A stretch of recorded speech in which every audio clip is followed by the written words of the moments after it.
कृष्ण हरी मंडळी, स्वागत आहे तुमचं पुन्हा एकदा माझ्या नवीन व्लॉगमध्ये। तर आज आषाढी एकादशीच्या माझ्याकडून तुम्हाला व तुमच्या परिवाराला मनपूर्वक हार्दिक शुभेच्छा।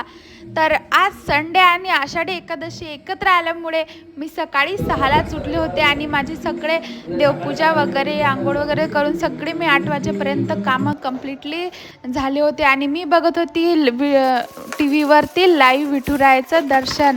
त्यानंतर आपलं मिशोवरचं पार्सल आलं होतं, 3-4 दिवस झाले, बट त्याचा व्हिडिओ बनवायचा होता तर ते मी मागे ठेवलं होतं। तर मी मागवले होते माझ्या गार्डनसाठी एक गार्डन फेन्स, जे की आपल्या गार्डनची ब्युटी वाढवण्यात आणखी मदत करतात। सो कसे वाटत आहेत कमेंट करून नक्की सांगा। त्यानंतर फराळाची सगळी तयारी करून ठेवली मी। इथे शेंगदाणे वगैरे भाजून ठेवले, बटाटे वगैरे कापून ठेवले आणि सगळी कपडे वगैरे आज मशीनला लावून दिले, कारण आज वातावरण थोडं खुलं होतं।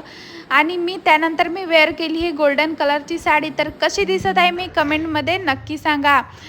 त्यानंतर रेडी झालो आणि आम्ही गेलो आज विठ्ठल रुक्मिणी मंदिर समता कॉलनीमध्ये, जे की आपल्या खामगावमध्येच आहे। इथं खूप छान भव्य दिव्य असं मोठं विठ्ठलाचं मंदिर आहे आणि गेल्या गेल्या इथं छान अभंग वगैरे चालू होते विठ्ठलाचे। तर आज इथं गर्दीसुद्धा खूप होती। तर आम्ही इथं दर्शन घेतलं आणि दर्शन घेतल्यानंतर इथं प्रसादसुद्धा भेटला आणि नंतर आलो आपण घरी। थोडीशी मार्केटमध्ये शॉपिंग करायची होती, त्यामधले शॉपिंग केले आणि घरी आल्या मी सगळ्यात आधी फराळ रेडी केला। तर फराळमध्ये मी आज काय काय बनवलं आहे हे तुम्हाला दिसेलच। सो इथं मी बनवले होते शेंगदाण्याचे लाडू, कारण मला शेंगदाण्याचे लाडू खूप आवडतात, आणि उसळसुद्धा बनवली होती। काही लोक याला साबुदाण्याची खिचडी म्हणतात, पण आमच्या विदर्भात याला उसळच म्हणतात। तर आम्ही इथं बनवली होती उसळ आणि आता मी इथं नैवेद्याचं ताट तयार करत आहे देवासाठी।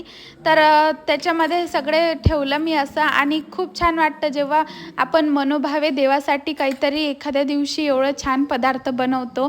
तसं तर डेली माझं साधंच असते, वरण भात भाजी पोळी असं देवाला दाखवायचं, पण आज स्पेशल असल्यामुळे एवढं सगळं बनवलं। सो त्यानंतर देवाला मी इथं नैवेद्य अर्पण केला आणि हो, तुम्हाला माझे व्लॉग नैवेद्य अर्पण केला। त्यानंतर नैवेद्य अर्पण केल्यानंतरच आम्ही सुद्धा फराळ करून घेतला आणि माझे विठुरायाचं मी नवीन रील इंस्टाग्रामवर अपलोड केलेली आहे, तर ते तुम्ही नक्कीच लाईक करा आणि चॅनलवर जर नवीन असाल तर नक्कीच चॅनलला सबस्क्राईब करा।